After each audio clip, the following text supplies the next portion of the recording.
I'm going to start with a question I often ask schools when I'm sitting down and working with them or large groups. And I ask them to look at their curriculum, their plans, the way they use their schedules as evidence. The question is this: what year are you actually preparing your students for? I just wrote a blog that was on ASCD Edge called Preparing Our Kids for 1982, Time Traveling Through Testing. I am here to declare the enemy, the number 2 pencil. And what I found is when I went back and I looked at tests from 1970 and 80, they're just the same as now.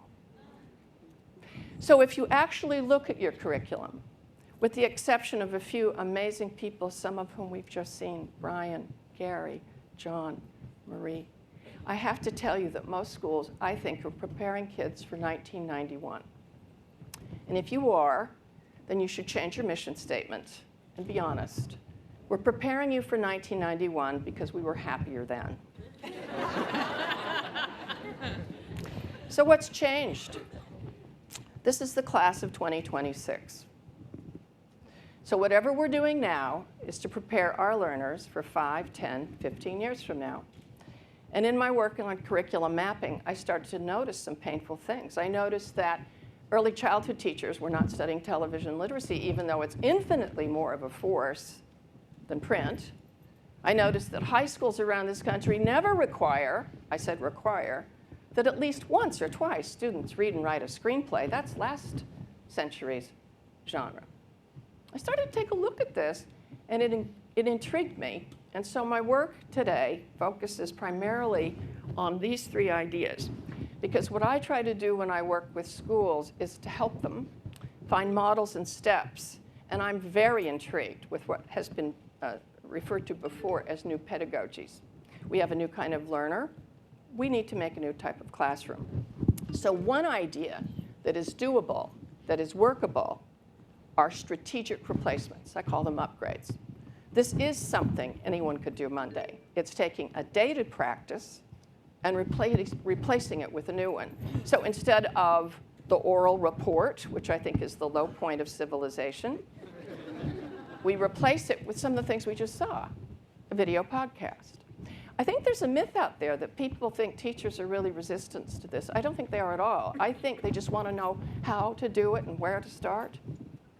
A second area that I'm working on is better pedagogy on words that I see flying around, but I think need some focus. Media literacy, what does that look like? To mediate experience. I think Frank Baker's work is tremendous here.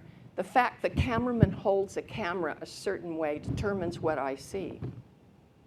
Second is global literacy. We've been talking about globalization. What does that look like in real practice? Not only reaching out, but personalizing it. What does it look like in curriculum and instruction? Digital literacy, too. You see, for me, it's not going to be just the student can turn on the computer. We can do dumb things with a smart board. It's what's apt. It's knowing when to select a specific Web 2.0 application because it's better. It's better. What makes it better? Now, this is something I've been thinking about. It's better because it engages Johnny, Susie, and Abdul into deepening the content. Listen to this. It encourages research. You know what research means? Search again. That's what research means. You know, how many of you have been out looking on Google? You're supposed to look for some information, and along the way, you find something else that's interesting. What's wrong with that picture? I think all class wiki should have a list of all the things that I found curious that I wasn't looking for. That encourages this contagion in that beautiful film that started out this session. And this is the one where my heart is. And I have some heroes here. Dennis knows that. I've quoted him as heroic in my book, Curriculum 21. And that is, I am against reform. Gary, wherever you are, bravo. Because you know what's wrong with reform? It tweaks things. We need new forms of school. And so these are the things that intrigue me. I had a book that came out last year with ASCD, and we were very happy, all of us, the authors, including Alan, including a number of my colleagues, that it was selected as the ASCD World Book. So it got all over, and the floodgates are opening up. And I can't think of a better time to be a public learner, which is what Martin Buber says you must be if you always want to teach. So when looking at these questions and our work, here's a couple things I would start off with.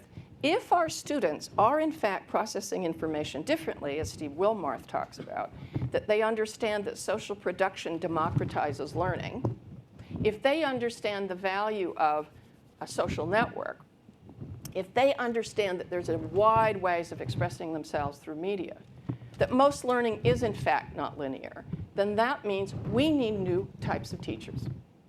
And one of the projects we're working on, and Sylvia, you're getting a lot of play here.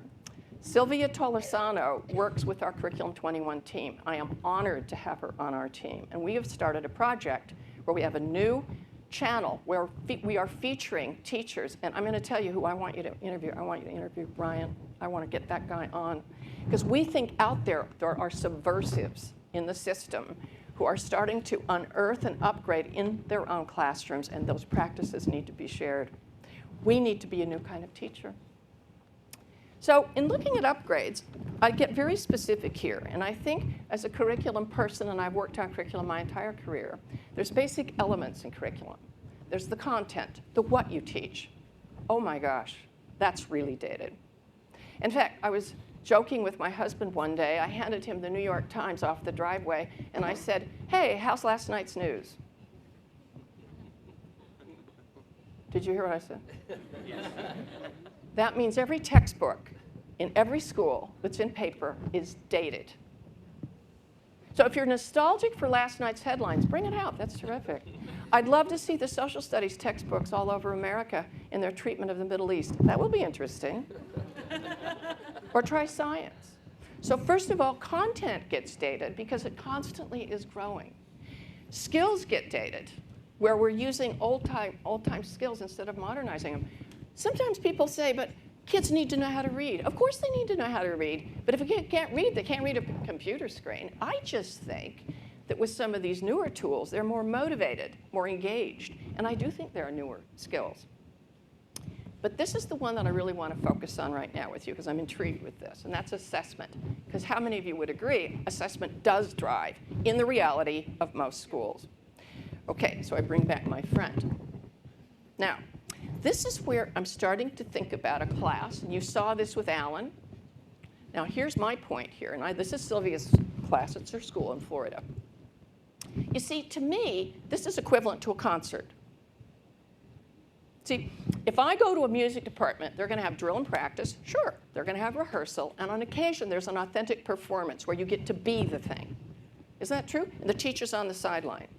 It strikes me that people see images like this, and they go, my class can't be like this every minute. Well, it isn't like this every minute. I believe this was an explorer from Antarctica with National Geographic. Right? So there was a good reason for doing these. I think every school should have at least 3 benchmark assessments where students get to actually be futurists now and solve problems and gather information and formally get feedback. That seems to me to be a good assessment. And we go a little further. So there's a lot of words floating around, and I'm fascinated with genre. The concept of genre fascinates me. And whatever we value as genre, we teach too. So for example, an English teacher is going to work with students on writing a good short story, well-known genre. But there's new genre out there. So what does it take for a student to self-select an example of her reading aloud and making a short video cast of that? What is a quality video cast? This is an actual from a digital portfolio, first grader in Rhode Island. She's now in high school. I pulled this from her digital portfolio. What makes a good digital portfolio? Or try these words. Think of the word geo. Put geo in front of everything you teach. What are geoeconomics, geopolitics?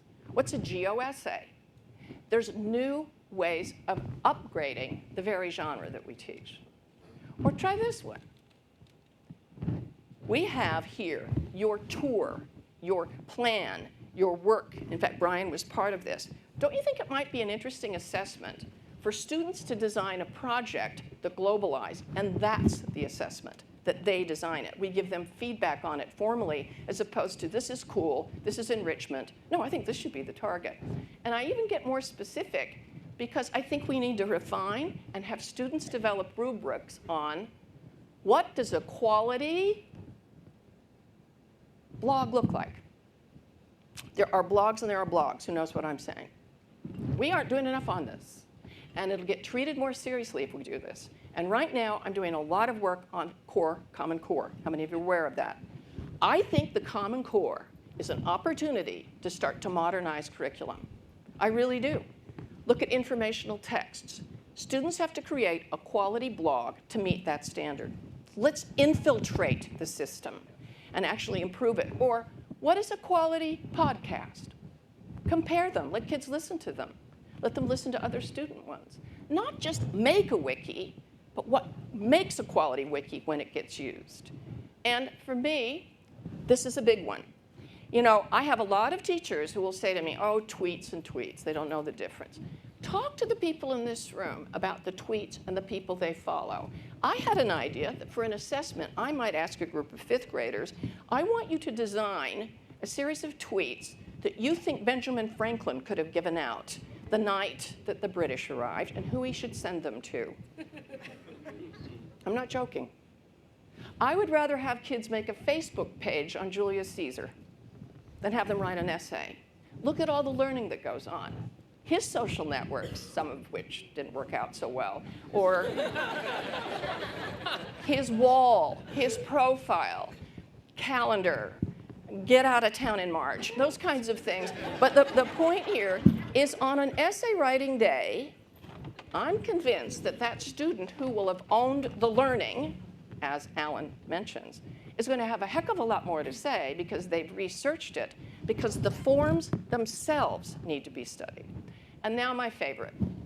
This I am going to pose for a number of the states and in this city where we're doing a lot of work on CCSSO.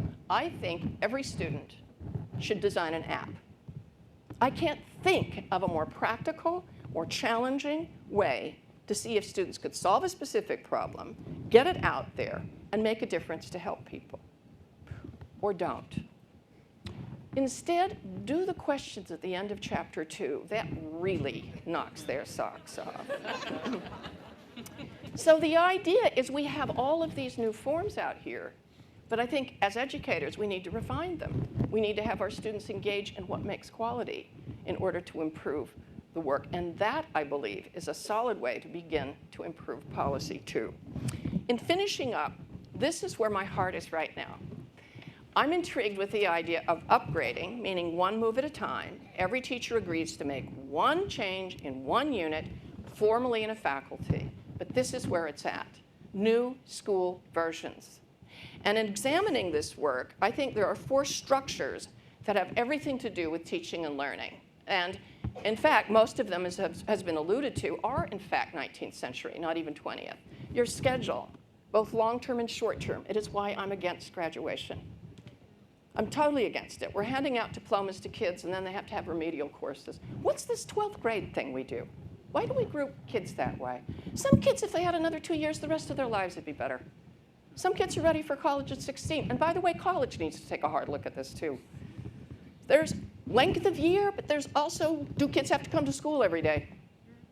When does it make sense? Maybe we should think as science does, form should follow function. Maybe the question should be, what types of schedules would best help our kids? It's how we group our learning, group our kids, pardon me. Grade level grouping, we're smitten with it. What is that? Why do we always have to have all the 3rd graders together? We know that a lot of parents hold, especially boys back in kindergarten.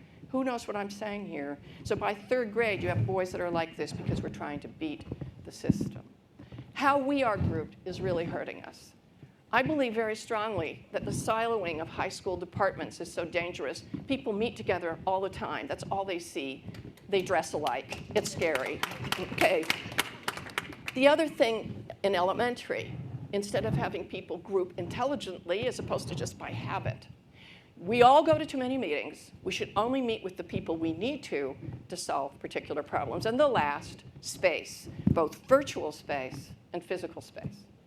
So when I wrote in my book, there are heroic opportunities. I'll finish with these 3 examples. Dennis Littke schools have taken these types of structures and created a new version. Keep your eyes out for these 3 letters, VLM, Virtual Learning Magnets. And what's exciting is CCSSO, who's written the Common Core, are behind it. Tom Welsh is doing it. The first one will deal with astronomy, and will be working with NASA. So, new structure, kids from all over, new faculty, people around the world, people from space institutes, kids who want to do it. That's the future. And so, finally, a key one, too. David Langford, watch his work. Kids aren't called student and teacher. Teachers aren't called student and teacher. Everyone's a colleague. And it has to do with self-navigation. For me, that's important. And that's why I would simply end with this as my new mantra. Get time out of the way. Move aside. Think about all the connections that are possible. And what I'm looking for are futures schools now. And in the spirit of that, okay? Thank you.